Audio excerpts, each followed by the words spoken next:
Okay. Lecture 2 is about the specification, standards, and fit for purpose. What we are going to cover in this lecture, we are first going to talk about terminology, which is mostly or commonly used in the standards, both international and national standards. And then we are going to the key component and requirement for any calibration, testing, and traceability in surveying measurements. And then I'm going to talk about how you're going to make sure that your measurements and your approach is actually fitting the survey purpose. And at the end, we're going to talk about some error assessment approach for your surveying projects or tasks, which is mostly in this course we are looking at pre-analysis. Yep. So we do pre-assessment. For example, in Comms B, you've mostly learned how you actually done the measurement, and then now you go back in the office and you do the adjustment, and then you kind of generating the report and coordinates and everything, and you do that child test, But in this course, I assume you don't do any measurement. Before you go to the field, you need to pre-assess all of your decision making and where you want to set out your control, for example, how you're going to assess the accuracy of your points. These are the things we're going to cover mostly in this course. Anyway, talking about the standard specification, I know there are lots of things written here, but I bolded the area I'm going to focus more. As a surveyor, what type of measurement we are taking in the field, like distances, angles, heights, do you agree? So no matter which one you do, there are 4 elements for each of those measurements, which is very important to match with the standard and the specification for your job. The very first one is conformity. So we have to conform, or conformance is one of the things. Your measurement needs to be reliable, yep. They need to be consistent, yep. And they need to be appropriate for the survey purpose or appropriateness or fit for purpose. So these are the 4 elements you always need to look for in order to have a traceable measurement. So, but if I want to tell you based on the legislation authority, what are the things we can be legally traceable, mostly in surveying? Which area is mostly cadastral, yeah? And that's why we need to have like EDM calibration in terms of the length, yep. But is there any other area? Not construction, main construction, you need to follow the conformance, yep. So these are the things we have to always make sure that we know and we understand and we follow the procedure correctly. I'll show you this diagram. I'm never going to ask you to draw any diagram like this. It's just for your information how everything is sitting together in terms of national and international standards. Where are we in this diagram? This is us, yeah, as a surveyor. So we're sitting at the bottom. So our role is just measure everything. But what do you do in the field to make sure you have a reliable measurement? Like, for example, you do vertical and horizontal collimation tests, to make sure your angle measurements are correct. You can do simple 3-peg test to make sure prism constant is all right, yep. Or you make sure your instrument has annual EDM check. These are the things we can only do in terms of following the standard. But who is actually regulating those things? There are a number of hierarchy or level for any standards. So we are sitting in measurement in industry, like we are a surveyor. As a surveyor, we're just checking our instrument and make sure we follow the correct procedure. And then there is a level 3, which is coming from working groups, or can be also the like state government organization, like for example, talking about transport, yep. So in Queensland, for example, TMR, providing the document of what is the procedure for setting out the road, bridge. In New South Wales, can be RMS, is it RMS? Yep, is in charge. So it can be at the state level, or cadastral is also the same, like cadastral has state level authority, or it can be a national level, which is ICSM documents, or ICSM organization is Intergovernmental Committee on Surveying and Mapping. So anyway, they provide you the national standard. So now, so we have level 2 as a national, and then we have one level even higher than national is international. So all the standards, if you look at the left side of this, everything is going to end to ISO, is International Standard Organization. Have you ever heard of ISO? It's everywhere, yeah? It's not only for surveying, it's for every product in the world. Everything has ISO standard, and there's number of documentation, like it can be ISO 9000, it can be some other number, depends on which product or which section of the standard you're looking for. We also have ISO standard for surveying, which I'm going to give you some idea what it looks like. Anyway, let's move on. I want you to know about when we started actually thinking about we need to have standards. Any idea here?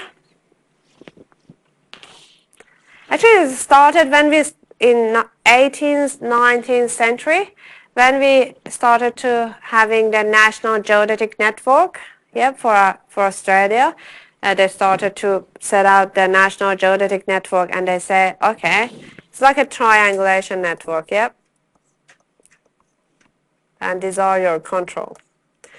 So Australia is quite a big country, So imagine if everyone measured the distances for those lengths of the triangle with different precision.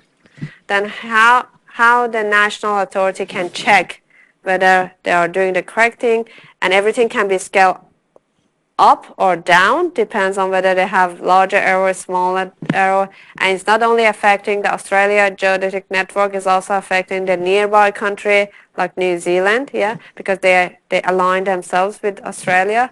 So they started to think, okay, we're okay with angle, but if we have any error with distance, that will affect the whole national network. And they started thinking, so we have to come with some sort of a standard and like procedure, how they need to calibrate their inward tape, at a time. So that was the little bit of history for you.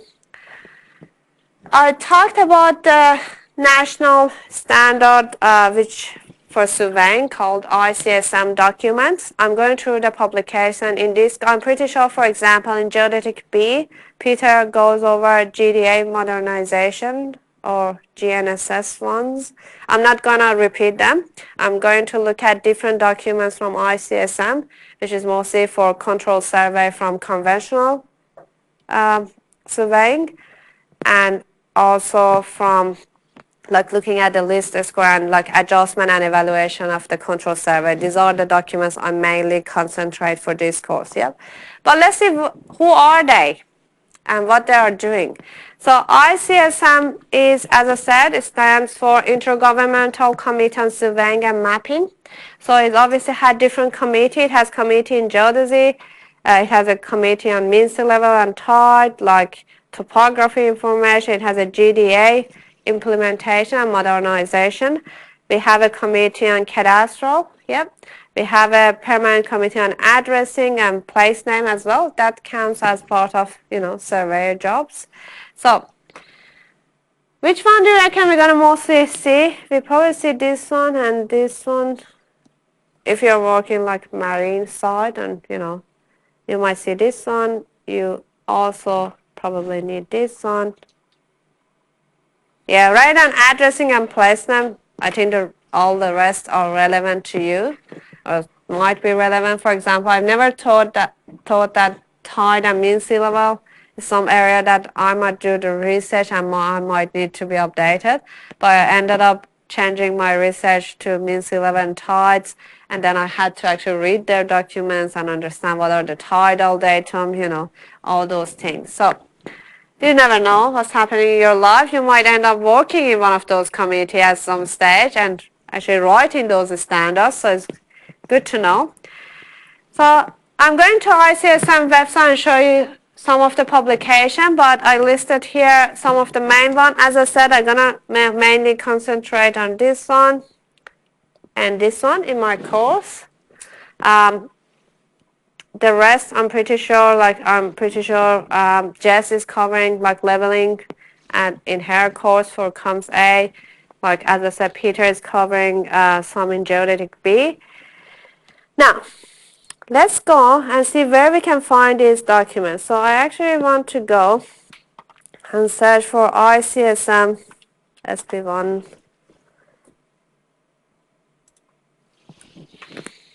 So if you go to ICSM website, there is a section highlighted as publications. The reason I'm not giving you PDF is these documents keep changing, or they keep updating the document. If I give you the PDF and you keep it for 10 years and for 10 years you refer to the old document, that's so wrong. So I rather prefer to provide you with the link so you know where to find it. Whenever you want, you go and check for the most updated version. So there's a whole section for GDA. It's not for this course. So if you come here, there's a standard for Australian Survey Control Network, yep, or SP1. It's pretty famous documents, and every surveyor needs to read and understand them because they actually give you the correct procedure on how to actually check your control survey and how you're going to evaluate your uncertainty in the survey.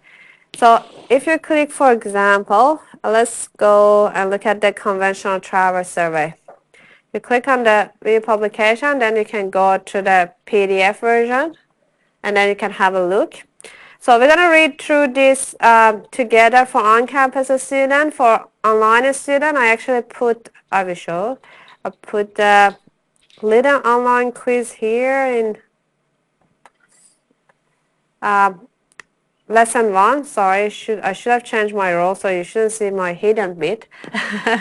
So anyway, lesson 1 ICSM standard and practice is the one online student has to refer. As I said, for on-campus student, we read through and understand it together. Now, let's go back. So this standard has been adopted by all the states and departments and organizations in Australia. So it doesn't matter which state you're working for or which organization you're working for, you have to follow this standard. And this is part of the survey job or duty of care. Do you remember we talked about duty of care? Now, ICSM itself will align the procedure with ISO, like international standard, yep? So someone is also needs to check the ICSM document and make sure they're in line with ISO guideline and definition. If you look at the ICSM standard, we're going to read it together and you're going to find that there are lots of focus in specifying like the most of ICSM document all around how you can achieve the horizontal and vertical accuracy for or precision for your control survey. Yep, most of them is like that, and it's going to tell you how you're gonna, what are the operation procedure, what are the testing procedure. We are also going to like ICSM is also telling you about quality assurance and how you can actually make sure that you're achieving those not only following the procedure, also doing Q&A. Do you remember we talked about QC, Q&A, and I told you about what we are doing here, quality assessment, you know. So there is a whole focus on list square nowadays. In ICSM document, you will see that yourself when we're going through those two documents. It's all using list square to actually evaluate the uncertainty of the survey.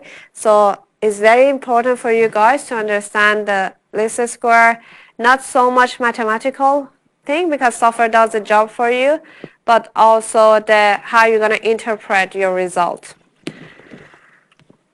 So remember, everything in any standards mainly are based on 95% confidence level. Yeah, they're adopting that as a kind of to go. Do you remember I talked about circular confidence region in module 1?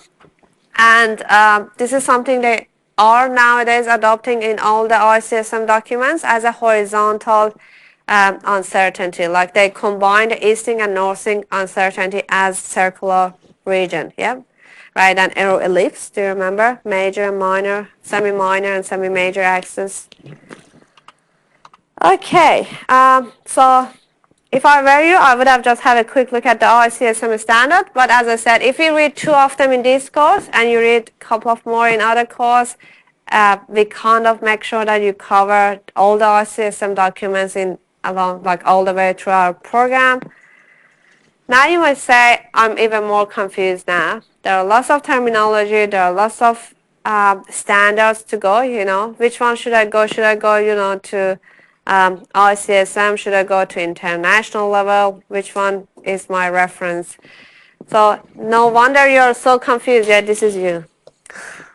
So it doesn't really matter which one you want to follow. What is actually very important is this one, is traceability. So as a surveyor, we don't go and sit and read ICSM every single day, yeah?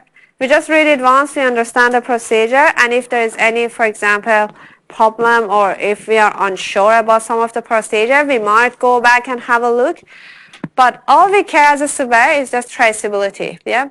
And for us to be traceable, or having traceable measurement, we need to just make sure of the calibration side of things, yeah? And testing our instrument and follow the correct procedure. That's all we need to do. And we shouldn't be worried about international and, all those higher up standards. I've talked about traceability, but I actually haven't defined that to you. So I took the exact definition from the ISO. What is traceability? Let's read it first, and then we'll try to interpret that in what does it mean. So traceability is the property of a measurement result whereby a result can be related to a reference through an unbroken chain of calibration. That's very important. Each contributing to the measurement of uncertainty. So it actually tells you a lot. When you actually measuring something, so when I'm saying unbroken chain of calibration, it means that, for example, I can't really do EDM calibration, yeah? I've seen many of my students say, oh, our instrument has a certificate, so we're fine. We're legally traceable in terms of, cadastral purpose, but that doesn't do anything with the angle, does it? So they're all related somehow. That's why it's saying to you, like, each contributing to the measurement uncertainty. It's like, do you remember uncertainty budget I talked about? Like, you have to make sure you consider all those uncertainty elements as a big bowl or big pot of, uncertainty, and make sure you can actually justify or calibrate and, make sure that they're all correct. Now, this is the proper definition, but if I want to simplify that, it's just simply you have to follow the specification for your job to start off. Make sure that you understand and follow that and conform. Then you check the national standard. We don't check the international standard directly, to be honest. If you align yourself with your national standard, the part of aligning national to international standard, this is not our job, yeah? This is for those organizations, government organization is looking after it. So we're always talking about traceability in the context of measurement. I told you, like, checking your instrument, checking, calibration. But in reality, traceability can be also in terms of your computation, in terms of your procedure, yeah? If I've calibrated my instrument, but I go and do something crazy in the field and don't follow the correct procedure, I'm still I don't have the traceable measurement. Do you agree? Because I don't do things correctly. Or I might do some mistake in my computation. That also can be trouble for you, yep? Or then you're in trouble. You have to be careful about the both field and computation procedure. This is another representation of the traceability of the measurement and how they actually look like a chain and they're connected, interconnected to each other. Again, we are in this green area, which is measurement industry. I told you, then There's a working standard, there's a national, and at the top is the international ISO standard. Now, I want to go through this diagram in pieces, like bits and pieces rather than the whole. I'm going to break it down and then we're going to see how we're going to work it out and how they actually connected. We start with us, as a surveyor we do the calibration of our instrument, make sure everything is fine.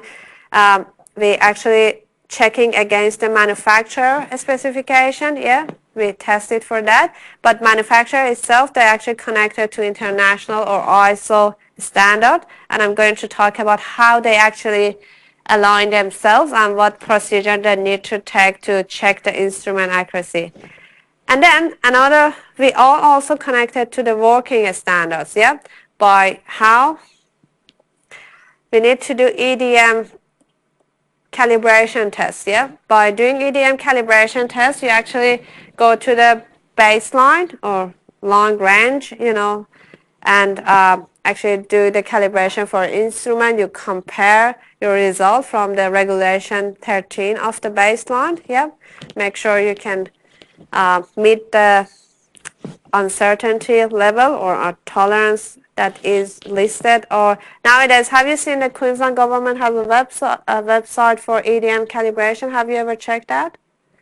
Okay, good. Have you used the software? Good. Okay, you're well ahead. Anyway, I'm going to show for those of you who haven't seen that, so I'm going to just quickly show it anyway.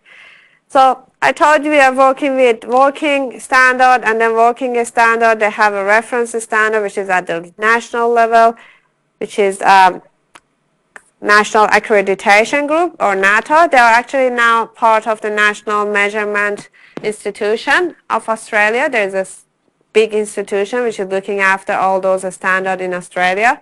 And they are also connected or align themselves, or they are part of the big ISO standard. Are we good? Now, we've talked about the international standard in surveying, which is called, some of them are ISO. ISO is the international one. DIN is the German standard. EN is like European national standard. So there are kind of each country might have different standards, as well as each continent might come with different standards, but they're all following the ISO standard at the end. If you ever seen, I've seen DIN a lot, that's why we put it here. DIN is kind of a German version of the ISO, which is quite big, and many of the European countries, they follow DIN. And DIN is obviously itself is aligning with ISO. Anyway, back to ISO. So there are certain documents in ISO which is related to us. I list them, but we're going to only focus on one of them in this because we don't have enough time, obviously, to discuss all of them. And it's not related to us, so not so much that we're worried. So we have ISO 9000, which is about quality management and assurance. Which is many of the products have 9000. I've seen that even the normal product is about quality management. We have a digital geographic data. I couldn't find the exact number for that. It was like a big number. There's a geodetic instrument a standard. There's a laser distance measures and range finders standard, which we are using sometimes in a surveying. But mainly we are looking at the very last one, which is ISO 17123, which is about a field operation and testing procedure for surveying and geodetic instruments. Good? Let's have a look and see what are the elements in that series. So if we look at the series, there are 8 parts. We can see we have a theory, we have some standard about the levels, theodolite, we have an EDM section, total station, rotating laser, GNSS, and optical plumbing instrument. What you cannot see here? Do we have any laser scanning here? Do we have any UAV here? So you can see some gaps in the standards. We don't even have any national thing for laser scanning. We do have some state started to have some standards, for laser scanning. I've seen like a couple of them around, but there's no national or international standard for laser scanning, and which is one of the common instruments nowadays in surveying. Do you agree with me? So, so that's why no one knows what's the actual procedure for doing that. What's the correct procedure? What sort of uncertainty we need to achieve using the laser scanning, for example. So I can clearly see that gap and hope that in future they will start looking at it. But for us in this lecture, I'm going to only going through the theodolite parts. You might say, oh, we're not using theodolite, but in ISO standard, theodolite is for testing the angle, and the procedure is same for theodolite and total station. Yeah, they follow the same procedure. Based on the ISO, we actually have a simplified test and full test. Simplified test when is designed only to get the standard deviation of an observation, just to get the standard deviation. Full test is actually what manufacturers are using to actually get the manufacturer specification for the instrument. They have to follow that procedure. What I'm going to talk about or show you here is a little bit of how they test the theodolite's angle measurement, which is applying also to total station. How they do it is like they're setting out the total station about 50 meters away from it can be a wall, it can be a pole. It doesn't really matter. What you need to make sure is like going about 30 degree covering 30 degree up and down. Yep. If I consider this one as a zero line. Yep. So you make sure you have like a range of vertical angles to read. And what they do, they read each of these targets 3 times, face left and face 3 rounds, like face left, face right, face left, face right, and then repeat the procedure 4 times. So for each of those targets, you've got 12 reading. Yeah, so I got 3 sets of face left and face right, and I do that 4 times. Yeah, for each of those little targets, I have 12 readings. This is for vertical. The horizontal setup is obviously slightly different because we are looking at the horizontal circle rather than the vertical circle. So what is happening? They put 5 targets equally, so it's about 72 degrees, each. They put it about 100 to 250 meters away from the targets, and they do the same. They read each of these targets 3 rounds of face left, face right, and they do it 4 times. So 4 sets of reading. Are we good? The only thing they do for horizontal reading after, I think, if I remember correctly, after reading like about 70, like for each of those targets, they might pull out the instrument and put it back again and read, because for robotic total station is different to theodolite. Theodolite the circle used to rotate, but for total station is fixed. They try to avoid some error with the circular plate of the total station. That's why they do that for every target, or maybe every set they do a little bit of taking out the instrument and put it back and level it again.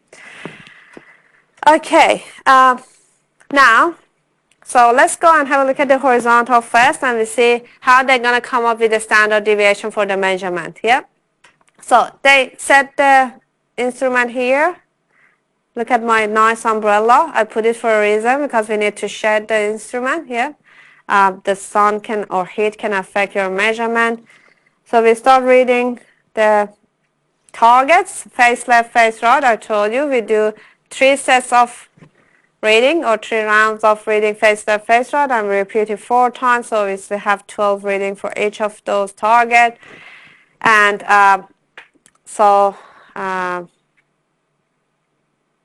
what else? Okay, here. I want to discuss that.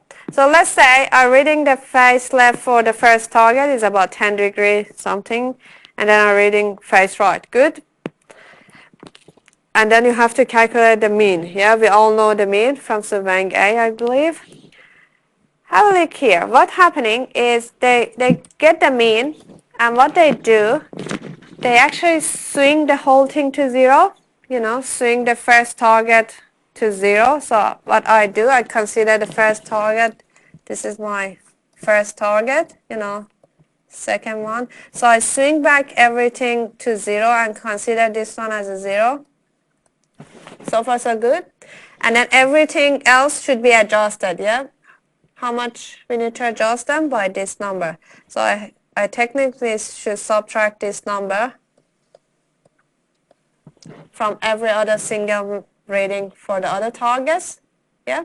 So we kind of swing back everything by 10 degrees. Make sense? Once you've done that,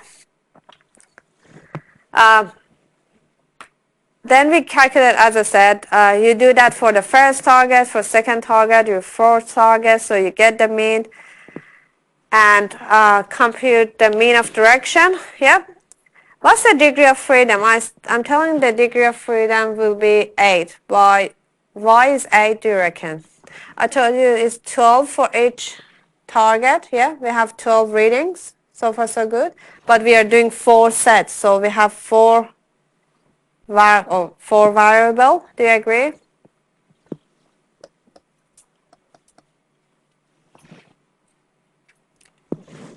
So this is it's only for one. It's only for A. Yeah, I'm talking about A at the moment. Yeah, we have B, C, D. 5 targets. Anyhow, once you have the degree of freedom, you compute the standard deviation. I use S term because it's just a standard deviation of the sample. You can use sigma. There's no problem with that. So once I can compute the standard deviation for the first target, I can do the rest of the target as well, like the other 4. And then you can combine the standard deviation. Do you know how to combine the standard deviation? It's easy from error propagation theory. Yep. And then once you combine the standard deviation, you're going to test it using the chi-square test. Everyone here know chi-square, I believe, from Comps B. It's a very simple test. All the statistical tests are really simple in a way. We have a table, yeah, table of the chi-square value. And based on the confidence level and degree of freedom, you can find the value. Why the degree of freedom is 32? Because we have we're combining all the measurement, yeah? So it's 4 sets of 8 is 32. Good. This one was for 1 set only. Anyhow, we don't need to know all these details, to be honest, because I'm never going to ask you to give me a detail. If you want, you just simply go and follow the procedure. Yeah, it's not really something I want you to memorize. Anyway, you come with a number from the table. That table can be found online. It can be from Excel, I don't know, MATLAB, whatever you're using.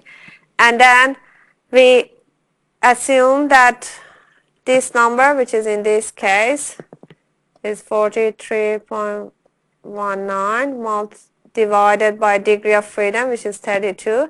It comes to 1.2.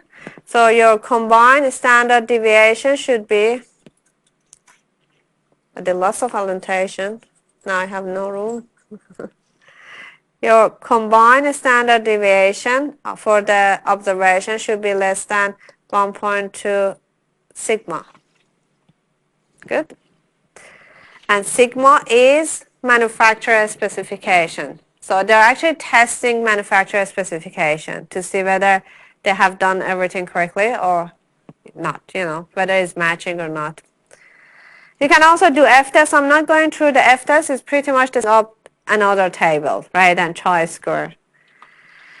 I'm also not going through too much detail for vertical. It's the same procedure, yeah. We, again, reading the 4 targets, we get the mean, yeah. The degree of freedom is the same because we do the exact same number of observation and we have the exact same number of unknown parameter. So that would be the procedure for ISO. So you now have an idea how they actually test the instrument. So I probably stop the lecture here and give you a short break, like a coffee break, and we come back and we do the rest. Does it sound good? Very good. Okay.